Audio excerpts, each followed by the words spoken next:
நமக்கே தெரியாம நம்ம எல்லாத்துக்குள்ளேயும் ஒரு சூப்பர் பவர் இருக்கு அப்படிங்கிறது உங்களுக்கு தெரியுமா? நான் என்னோட பொண்ணை ஸ்கூல்ல டிராப் பண்றதுக்கு என்னோட ஆக்டிவா எடுத்துட்டு வீட்டு வாசல்ல போய் நிப்பாட்டிட்டு ஹேண்டில் பார்க்கு கீழே இருக்கக்கூடிய ஒரு ஃப்ரேம்ல அவளோட லஞ்ச் பேக்கை எப்பவும் போல மாட்டிட்டு அங்கிருந்து கிளம்பிடுறேன். பைக் எடுத்துட்டு போகும்போது அடுத்த 5 நிமிஷத்துல நான் எந்த தெருவுக்குள்ள போறேனோ அங்க இருக்கக்கூடிய ஒரு ஸ்பீட் பிரேக்கர்ல பைக் ஏறும்போது லஞ்ச் பேக் கீழே உள்ள போகுது அப்படின்னு எனக்கு முன்னாடியே தோணுது. நான் நினைச்ச மாதிரியே அந்த தெருவுக்குள்ள போகும்போது அந்த ஸ்பீட் பிரேக்கர்ல ஏறும்போது கரெக்டா அந்த லஞ்ச் பேக் கீழேயும் விழுகுது. எனக்கு ஒரே ஆச்சரியம், என்னடா நம்ம எதுவும் மந்திரவாதி எதுவும் ஆயிட்டோமா அப்படின்னு. அப்புறம் தான் தெரிஞ்சது அதுக்கு பின்னாடி இருக்க ப்ராசஸ் என்ன அப்படின்றது. நம்ம டெய்லி ரொட்டீனா பண்ணக்கூடிய விஷயத்த நம்ம பிரெயின் மைட்டான notes and patterns which means the detailed observation of atmosphere அப்படின்னு சொல்லுவாங்க.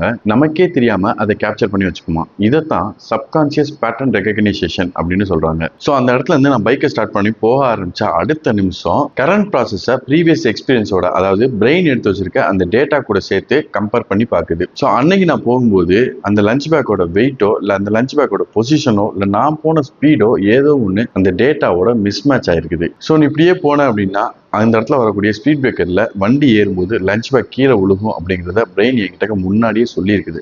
நான் அதை கேட்கல. நான் திங்க் பண்ண மாதிரியே நடக்குது அப்படின்னு சொல்லிட்டு நான் ஒரு மேஜிக்கல் மொமெண்டா ஃபீல் பண்றேன். ஆக்சுவலி பிரெயின் என்னைய வார்ன் பண்ணியிருக்குது. அதுதான் உண்மை. இதைத்தான் சப்கான்சியஸ் அவேர்னஸ்ன்னு சொல்லுவாங்க. ஸோ இந்த 3 விஷயம் தான் நம்ம ப்ரிடிக்ட் பண்ணதை அப்படியே நடக்கிற மாதிரி ஒரு மேஜிக்கல் மொமெண்டா ஃபீல் பண்ண வைக்குது. நமக்கு நடக்க போறதை நம்ம முன்னாடியே ப்ரிடிக்ட் பண்ண முடியும் அப்படிங்கிறத இப்போ நம்ம தெரிஞ்சுக்கிட்டோம். வாட் இஃப் இன்னொருத்தவங்களுக்கு நடக்க போறது உங்களுக்கு முன்னாடியே தெரியக்கூடிய ஒரு பவர் இருந்தா நீங்க என்ன பண்ணுவீங்க?